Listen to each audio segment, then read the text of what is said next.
On vous a menti. Depuis l'enfance, on vous a enseigné que le chemin de la réussite commence par la parole. Dis tes rêves à voix haute. Partage tes projets. Déclare tes intentions. On vous a promis que le simple fait d'énoncer vos objectifs les rapprocherait de la réalité. Que l'univers conspirerait en votre faveur dès l'instant où vous les rendriez publics. Que le monde vous aiderait à rester fidèle à vos promesses, simplement parce qu'il les aurait entendues. Mais cette croyance populaire, si douce à entendre, est peut-être la plus dangereuse. Car ce que vous partagez trop tôt, vous affaiblit. Chaque mot que vous prononcez sur ce que vous allez faire devient une offrande à la distraction. Une ouverture à l'opinion des autres. Une fissure dans la fondation de votre concentration. Vous vous sentez bien lorsque vous en parlez, n'est-ce pas? Apaisé. Validé. Même excité. Mais cette excitation est une illusion. Une trahison douce et subtile. Car ce sentiment de progrès est un faux départ. Il remplace l'action par l'expression. Il vous vole le feu intérieur au profit d'un feu d'artifice extérieur.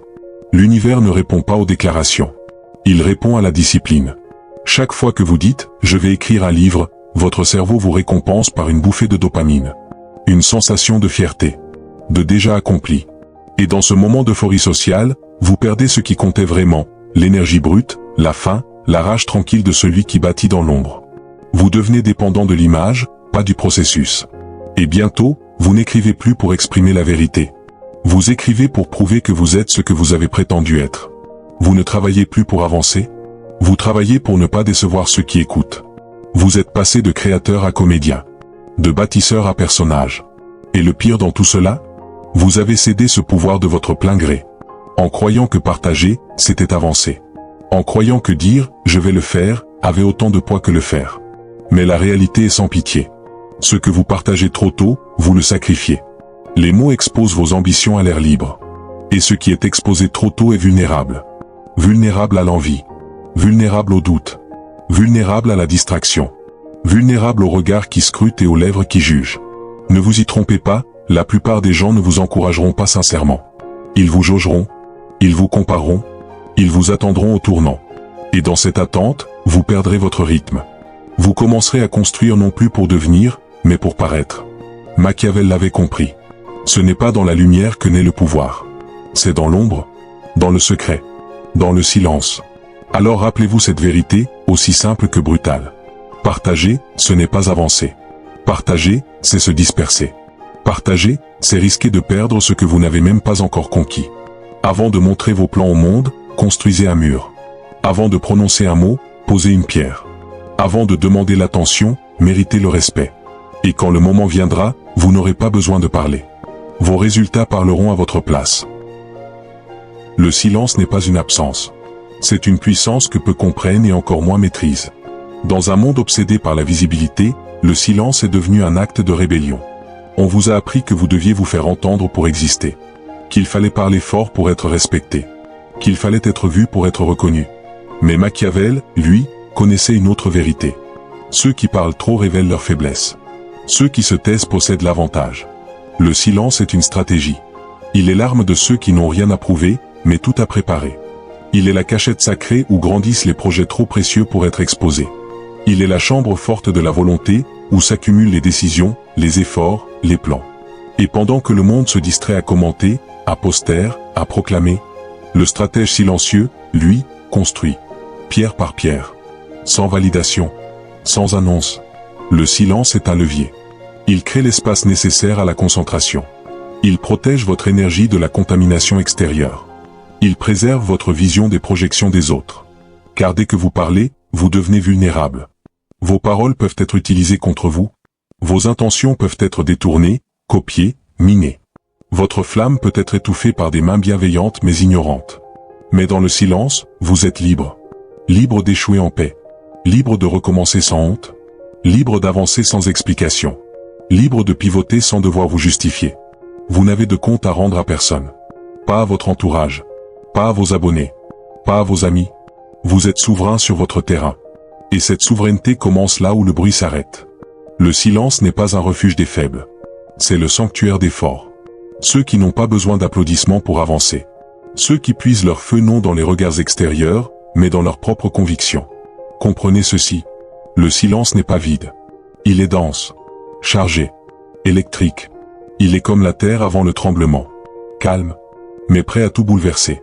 Et lorsque vous surgirez, non pas avec des mots, mais avec une œuvre achevée, une force solide, une victoire incontestable, alors votre silence prendra tout son sens. Et le monde comprendra enfin que vous ne dormiez pas. Vous bâtissiez.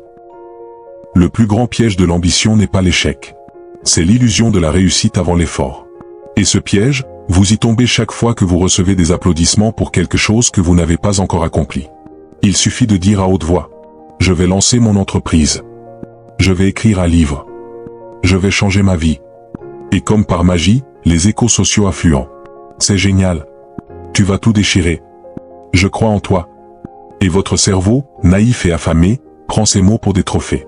Il confond encouragement et victoire. Il goûte au plaisir, avant même d'avoir livré le combat. Mais cette sensation est un poison sucré. Car elle tue ce qu'il y a de plus sacré dans le processus, la faim. Pourquoi gravir la montagne si l'on vous acclame déjà au pied? Pourquoi souffrir en silence si le monde vous applaudit pour une simple intention? Pourquoi transpirer dans l'ombre si l'on vous célèbre en pleine lumière? Et alors, doucement, sournoisement, vous vous relâchez. Vous commencez à bâtir non pour atteindre l'excellence, mais pour être à la hauteur de l'image que vous avez projetée. Vous ne poursuivez plus votre mission, vous entretenez une réputation. Et dans cette bascule subtile, votre projet perd son âme. Il devient une performance, une mise en scène, une réponse à des attentes que vous n'auriez jamais dû créer. Comprenez ceci. Les applaudissements prématurés sont des chaînes dorées. Ils flattent l'ego, mais étranglent l'essence. Ils vous enferment dans une identité que vous n'avez pas encore méritée. Ils vous obligent à tenir un rôle, au lieu de vivre une transformation. Et quand viendra l'échec, car il viendra, tôt ou tard, vous ne pourrez plus trébucher librement. Vous trébucherez sous les regards. Vous tomberez en essayant de rester debout aux yeux des autres. Et vous devrez expliquer, justifier, excuser. Tout cela parce que vous avez parlé trop tôt. Alors, taisez-vous. Protégez votre ambition des louanges creuses. Ne recherchez pas la reconnaissance avant d'avoir livré la preuve. Laissez les applaudissements vous surprendre à l'arrivée, et non vous ralentir au départ. Le véritable feu ne réclame aucun témoin. Il brûle pour la mission, pas pour le spectacle. Les véritables puissants n'ont jamais crié leur ascension. Ils n'ont pas agité de drapeau. Ils n'ont pas demandé qu'on les voie. Ils ont marché dans l'ombre, les yeux fixés sur la cible, pendant que les autres cherchaient la lumière. Machiavel le savait. Le pouvoir ne frappe jamais en prévenant. Il surgit. Il surprend. Il domine. L'histoire ne se souvient pas des intentions proclamées, mais des empires bâtis en silence. Regardez les grands stratèges, les bâtisseurs d'empires, les architectes de l'impossible. Ils ne vous ont jamais parlé de ce qu'ils allaient faire. Ils vous ont montré ce qu'ils avaient déjà accompli. Et quand ils sont apparus, c'était trop tard. Trop tard pour les arrêter. Trop tard pour les imiter. Trop tard pour les contrer. Car pendant que vous étiez occupés à commenter, ils posaient des fondations. Pendant que vous parliez d'idées, ils empilaient des briques. Pendant que vous cherchiez l'adhésion du monde, ils gagnaient en silence une guerre dont vous ignoriez l'existence. Le stratège ne parle pas de ses plans. Il les enfouit. Il les peaufine. Il attend. Et quand l'heure vient, il ne frappe pas pour impressionner. Il frappe pour conquérir. C'est cela, l'art du silence. Faire croire que rien ne bouge, alors que tout se prépare. Laissez vos adversaires croire que vous êtes figé, pendant que vous êtes en pleine métamorphose. Laissez le monde dormir, pendant que vous construisez l'impossible. Parce que plus vous êtes silencieux, plus vous êtes insaisissable. Et plus vous êtes insaisissable, plus vous êtes redoutable. L'ascension véritable ne se voit pas. Elle s'infiltre. Elle s'installe. Elle se révèle quand il n'y a plus rien à dire, mais tout à dominer. Alors choisissez votre camp. Voulez-vous impressionner, ou dominer? Voulez-vous être applaudi pour vos promesses, ou redouté pour vos résultats? Les maîtres avancent sans bruit. Et quand ils apparaissent enfin, le monde n'a plus le temps de réagir. Dans un monde où chacun cherche à briller, celui qui choisit l'ombre devient une énigme. Et une énigme, par définition, ne se contrôle pas. L'invisible est insaisissable. Et l'insaisissable est invincible. À force de tout vouloir montrer, beaucoup se déshabillent de leur pouvoir. Ils exposent leurs désirs. Ils détaillent leurs plans. Ils cherchent à être compris. Mais comprenez ceci. Ce que les autres comprennent, ils peuvent anticiper. Et ce qu'ils peuvent anticiper, ils peuvent neutraliser. La visibilité est un appât. Elle flatte l'ego mais trahit l'esprit. Elle donne aux autres une carte de votre terrain. Elle les aide à deviner où frapper, quand résister, comment saboter. À l'inverse, celui qui se déplace sans bruit conserve l'avantage. Il avance masqué. Il pense librement. Il agit sans contrepoids. Être invisible, ce n'est pas être faible. C'est être insaisissable. C'est refuser de se faire enfermer dans les attentes d'autrui. C'est bâtir sans pression. C'est évoluer sans limite. L'homme invisible aux yeux du monde est un mystère. Et le mystère crée une tension. Il dérange. Il intrigue. Il inquiète. Les autres ne peuvent vous aider ni vous freiner, car ils ignorent où vous allez. Et cette ignorance est votre bouclier. C'est elle qui vous protège de l'ingérence, de l'envie, du sabotage déguisé en intérêt. Trop parlent, pensant se rapprocher de leur but. Mais à force de parler, ils se figent. Ils deviennent prisonniers de ce qu'ils ont dit. Incapables de changer de cap, d'abandonner une idée, de pivoter sans perdre la face. L'homme invisible, lui, n'a aucun rôle à jouer. Aucune image à maintenir. Aucun compte à rendre. Il est libre. Et la liberté est l'arme la plus puissante dans le jeu du pouvoir. Alors devenez ce que les autres ne peuvent définir. Ne leur donnez pas un nom, un plan, une direction. Donnez-leur du doute. Donnez-leur du vide. Pendant qu'ils spéculent, vous exécutez. Et quand ils comprendront enfin, vous serez déjà hors de portée. Un piège vous guette à chaque fois que vous partagez vos ambitions. La tentation de transformer une direction en identité. Vous ne dites plus « Je suis en train de devenir écrivain ». Vous dites « Je suis écrivain ».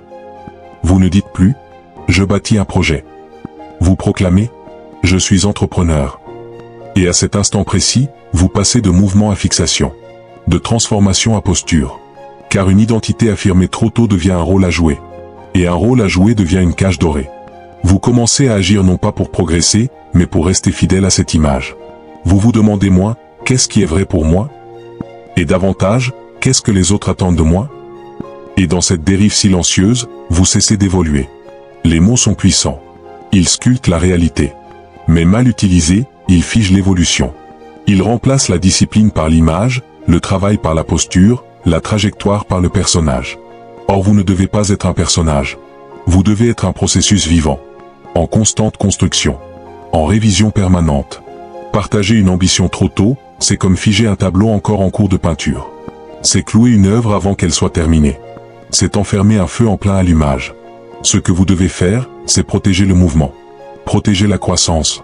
Protéger la capacité d'évoluer sans devoir vous excuser de ne plus correspondre à ce que vous avez dit être. Votre ambition n'a pas besoin d'un slogan. Elle a besoin d'espace, d'essai, de silence, de solitude. Et quand l'heure sera réelle, il ne sera plus question d'identité. Il sera question de vérité. Parce qu'un résultat n'a pas besoin d'étiquette. Il parle de lui-même. Il existe un territoire sacré que peu ose défendre. Le secret absolu. Nous vivons dans un monde où l'on exhibe tout.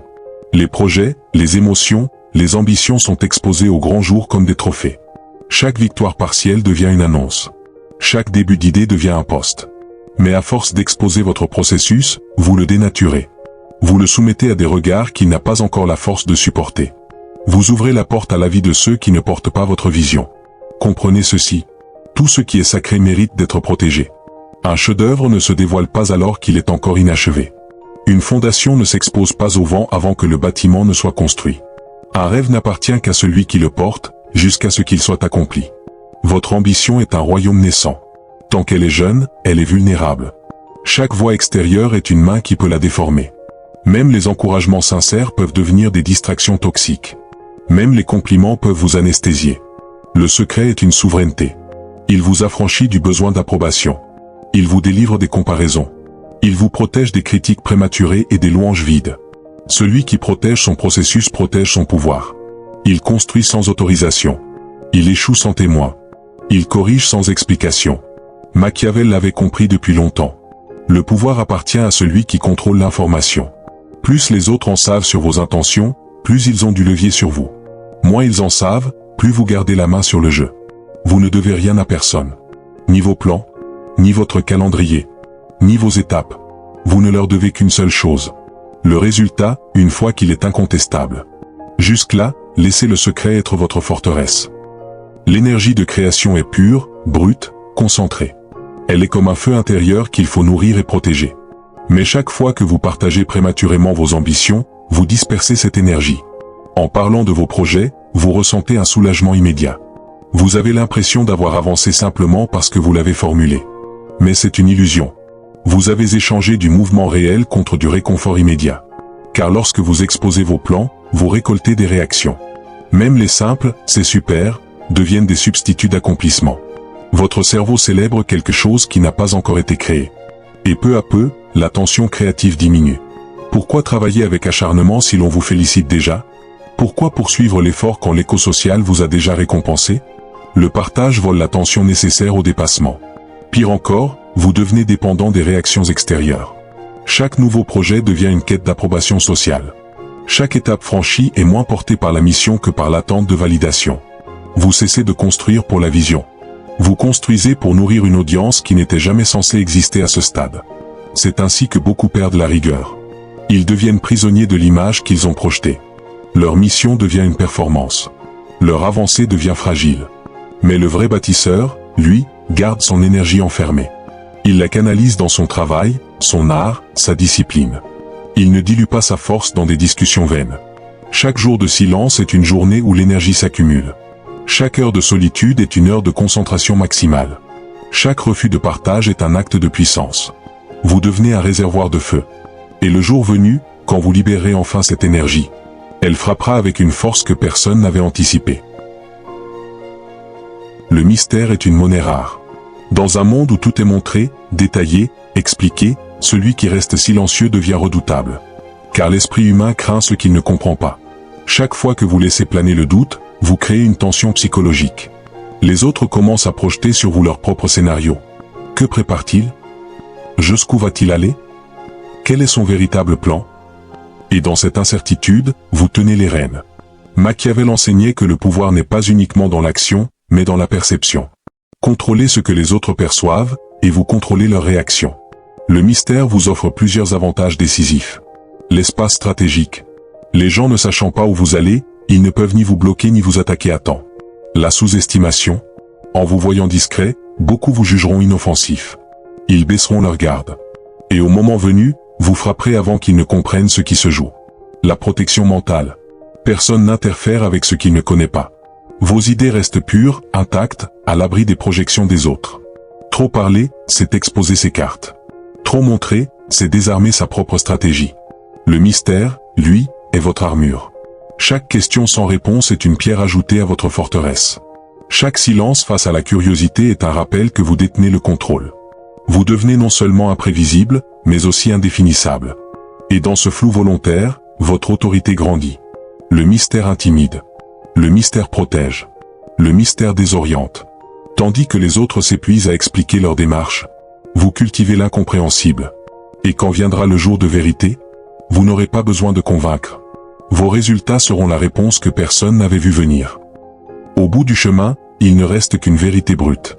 Le véritable pouvoir naît dans le silence et s'exprime dans l'irréfutable. Vous avez résisté à la tentation de parler. Vous avez construit dans l'obscurité. Vous avez protégé votre énergie des louanges précoces et des regards curieux. Vous avez choisi la solitude plutôt que l'approbation. La discipline plutôt que la distraction. Et désormais, quelque chose d'autre s'est éveillé en vous. Une puissance intérieure qui ne dépend de rien ni de personne. Car lorsque vous bâtissez sans témoin, vous ne travaillez pas pour l'image. Vous travaillez pour la solidité. Vous ne cherchez pas à impressionner. Vous cherchez à maîtriser. Le monde extérieur, lui, continue d'être fasciné par le bruit. Les annonces grandiloquentes, les projets exposés à chaque étape, les validations publiques à chaque micro-avancement. Mais vous avez compris le piège. Vous avez accepté d'être ignoré, d'être incompris, d'être sous-estimé. Et dans cette invisibilité volontaire, vous avez conquis l'essentiel. La liberté d'agir sans entrave. Pendant que d'autres alimentent leur ego au fil des likes, vous nourrissez votre mission au fil des heures silencieuses. Pendant qu'ils demandent des validations, vous exigez de vous-même l'excellence. Et un jour, sans avertir, vous apparaîtrez. Pas pour expliquer, pas pour convaincre, mais pour présenter l'œuvre accomplie. Ils diront, « Comment as-tu fait? Depuis combien de temps préparais-tu ça ?» Et vous répondrez simplement, « Depuis le jour où j'ai choisi de ne pas vous en parler. » C'est cela, la voie des stratèges. Non pas chercher la lumière, mais devenir la lumière. Non pas chercher l'attention, mais devenir incontournable. Car au final, le silence n'a jamais été une absence. C'était une incubation, une forge, une ascension invisible. Et lorsque le monde comprendra enfin ce que vous avez construit, il sera déjà trop tard pour le rattraper. C'est ainsi que naissent les véritables empires. Dans l'ombre, dans la maîtrise, dans le silence.